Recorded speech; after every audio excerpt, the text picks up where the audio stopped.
Hi, welcome to our IDQ Pro tutorial series. My name is Helena, and today I'll be talking about how to use the Edit Plot mode in IDQ Pro.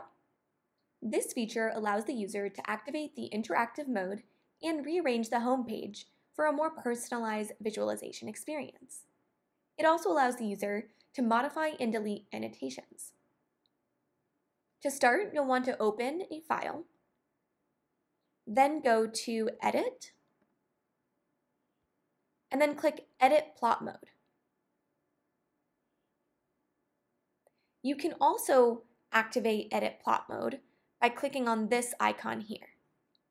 You can then click on any of the static frames to visualize the boundaries of the frame and move or expand on and click them. So as you can see, I've clicked on the image display panel and the boundaries are here.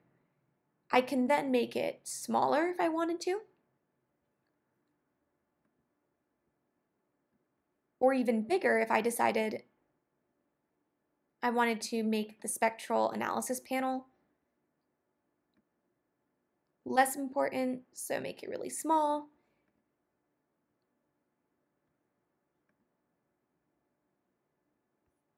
And then drag the entirety of this display panel here.